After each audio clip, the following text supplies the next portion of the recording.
let's try the coffee. Huh? Hello from Dubai and welcome to the second podcast called What's Brewing? It's Mission to Zero. I'm Giampiero Frisio and I'm leading the ABB Electrification business, and it's great to be with you. For who is not familiar with this podcast, is the intersection between the private sector, so what we're doing in our private life to reduce the CO2 emission, what we could do more on the business. Today, I'm here with my friend Stuart Thompson, that is based in Australia and is leading the service business in ABB. Yeah, Giampiero, great to be here in Dubai with our customers this week and spend a bit of time together. And we get to try this great coffee. Yeah, let's see. Last time we were with the press pod, we were rating 2 out of 5. I'm sure that I have impression that it's going to be better. But today in particular, we are here also because Stuart is going to talk about more what he did in his home in Australia, where he built up a solar power plant on top of the roof of his home with a battery storage system that he could even disconnect from the grid.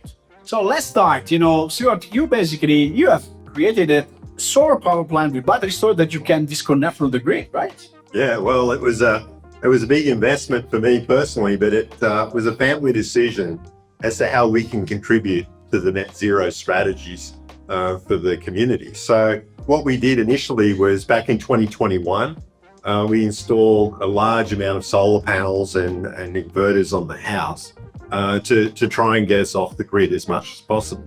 And doing that, we put 18 kilowatts of generation on the house, which was quite sizable.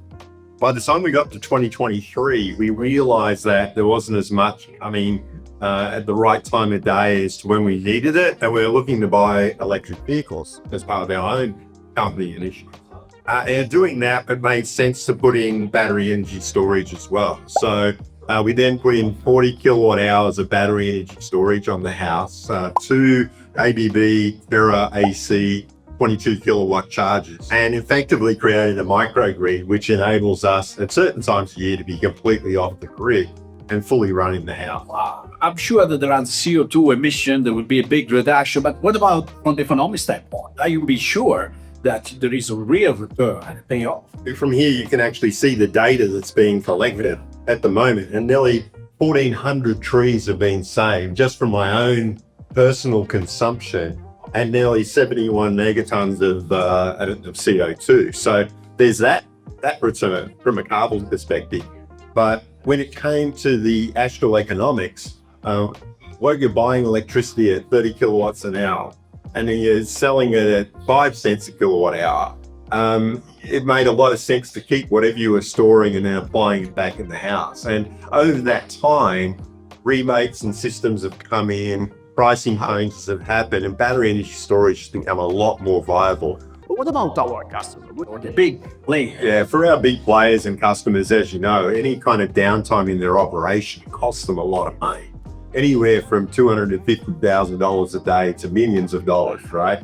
So keeping power on and keeping security is important. For me, it's the kids complaining about the Wi-Fi and the internet, but for our customers, it's real economic impact. Yeah, it's unbelievable. You can imagine that if we want to reach the net zero emission within 2050, we need to triple our investment in the world in the renewable energy. So we should build up in the next 5 years the same amount of electricity that normally is consumed by United States in 1 year. So it's massive. So let's try the coffee. I remember last time for the press pod we were giving 2 out of 5. So let's see how we're gonna rate it. That's right. Okay. Yeah, it's not what I'm used to, but Would you rate it? I think I might give this one a 2 as well. 2 out of 5. Let's conclude.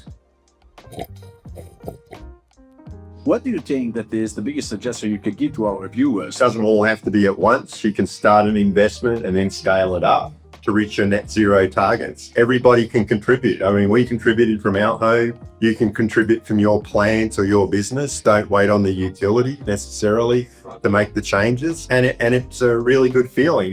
Kids sort of say, hey, the lights are always on at our house and the internet's running. Being online, having that security, can contribute to your home, but it can also contribute to your business. Thank you so much for being with us here today, and thanks to all the viewers that were participating to the second podcast, What's Brewing? It's Mission to Zero. Also, next time we will have Massimiliano Cifaliti, that is in charge of the smart power business inside ABB, where we talk about the zero waste to landfill, something else that contributes to the reduction of the CO2 emission.